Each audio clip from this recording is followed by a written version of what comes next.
Dios les bendiga, Dios les guarde. Este es el pastor Percy J. Riley de la ciudad de Los Ángeles, quien les saluda en esta hermosa noche.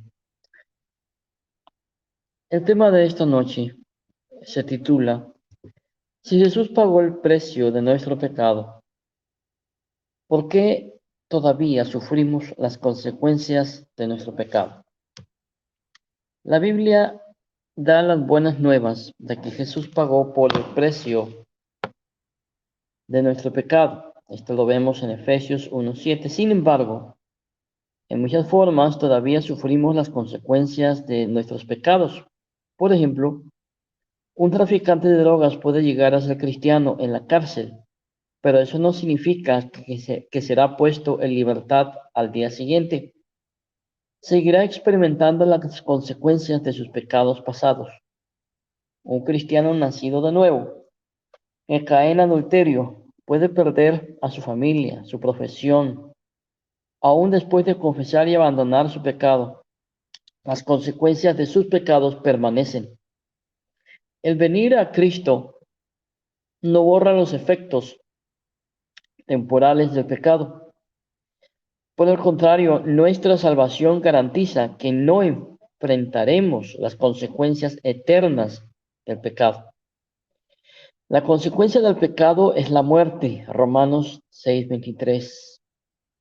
Como pecadores merecemos estar eternamente separados de Dios y de su santidad.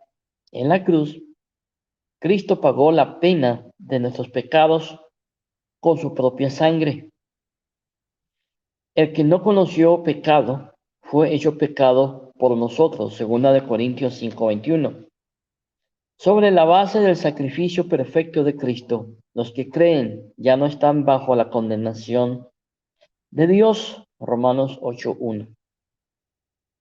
Es importante entender, mis estimados oyentes, que cuando el creyente en Cristo experimenta las consecuencias por el pecado, no es, no es porque esté bajo la condenación de Dios, Romanos 8:1, su ira, Primera Tesalonicenses 5:9, o su retribución, Segunda Tesalonicenses 1:8. Los creyentes están bajo la gracia de Dios, Romanos 6:15. Jesús tomó la ira de Dios sobre sí mismo, Isaías 53:10.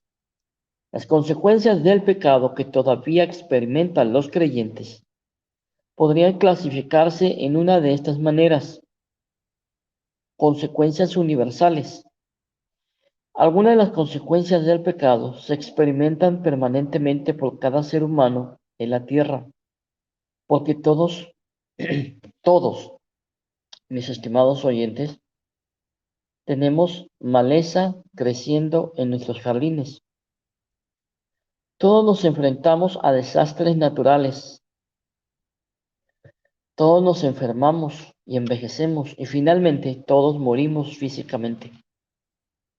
Como pecadores que vivimos en un mundo pecaminoso, no podemos evitar estas consecuencias del pecado original, consecuencias naturales. Vivimos en un mundo de causa y efecto, donde la ley de siembra y cosecha está en pleno efecto. Algunas de las consecuencias del pecado están incluidas y prácticamente garantizadas. No importa si el pecador es salvo o no, la Biblia advierte que la inmoralidad sexual es un pecado cometido contra el propio cuerpo. ¿Tomará el hombre fuego en su seno sin que sus vestidos ardan? Proverbios 6:27. Si robas algo, debes esperar ser atrapado y enfrentar las consecuencias naturales después del pecado de robo. Si te resistes al arresto, cuando te atrapan, acumularás más consecuencias: siembrar y cosechar. Consecuencias para la enseñanza. Muy probablemente Dios permite que algunas de las consecuencias del pecado permanezcan en nuestras vidas para enseñarnos la naturaleza atroz del pecado y para recordarnos que dependemos de la gracia de Dios. El pecado es un problema lo suficientemente serio como para que Dios haya enviado a su Hijo al mundo para morir. No nos atrevemos a tomar el pecado a la ligera ante las consecuencias del pecado. Nos humillamos y buscamos el reino y la justicia de Dios mucho más. Veamos Mateo 6:33.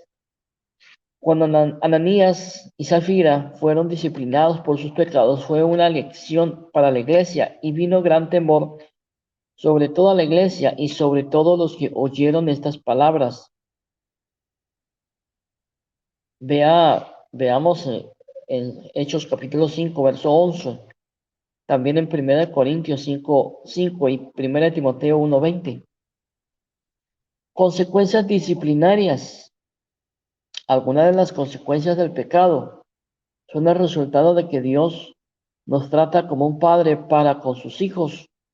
Hay una diferencia entre una pena por el pecado y la disciplina por el pecado. Como hijos de Dios, experimentamos la disciplina diseñada para guiarnos de regreso al camino correcto.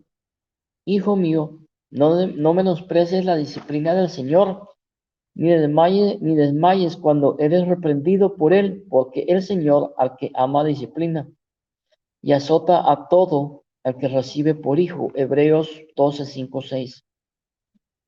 Proverbios 3, 11, 12. Observa, mis estimados hermanos, ¿cuántos de los hijos de Dios se someten a la disciplina? La respuesta es todos. Hebreos 12, 8. Todos somos caprichosos a veces. El propósito de Dios, al permitirnos experimentar las consecuencias disciplinarias del pecado, fiel a su naturaleza, es perfecto, pero para los que no es provechoso, para que participemos de su santidad. Hebreos 12:10. La iglesia de Corinto es un ejemplo de cristianos que sufren las consecuencias disciplinarias de su pecado al participar de la mesa del Señor de una manera indigna. Trajeron el disgusto de Dios, por lo cual hay muchos enfermos y debilitados entre vosotros y muchos duermen. Primera de Corintios 30, perdón. Vemos acciones disciplinarias similares en 2 de Samuel 12. Aún después de que David confesó su pecado y fue perdonado, Dios permitió que David y su familia sufrieran ciertas consecuencias. Versos 11-14. Dios nos permite experimentar algunas de las consecuencias temporales del pecado para mostrarnos su amor. Si Dios nunca disciplinara a sus hijos descarriados, no sería un buen padre, ni tampoco sería justo. Si nunca fuéramos disciplinados ni sufriéramos las consecuencias de nuestras malas acciones, nunca aprenderíamos lo que es bueno y lo que es malo. Solemos aprender de nuestros errores más fácilmente que de nuestros éxitos. Vuelvo a repetirlo. Solemos aprender de nuestros de nuestros errores más fácilmente que de nuestros éxitos. Alabado sea Dios por su bondad. Él nos permite experimentar las consecuencias temporales del pecado para nuestro propio bien, para nuestro propio beneficio. Sin embargo, Él nos ha salvado de las consecuencias eternas del pecado. Jesús pagó la pena por nuestros pecados para que nunca experimentemos la segunda muerte, que es el lago del fuego. Apocalipsis 20:14. A los creyentes en Cristo se les promete que la maldición y las consecuencias del pecado un día serán removidas completamente. Y en todo mi monte santo no habrá nada que destruya o haga daño. Isaías 11:9. Hermanos, que la paz de Cristo sea con todos ustedes. Este fue el pastor Percy J. Riley de la ciudad de Los Ángeles, California. La paz de Dios sea con todos ustedes.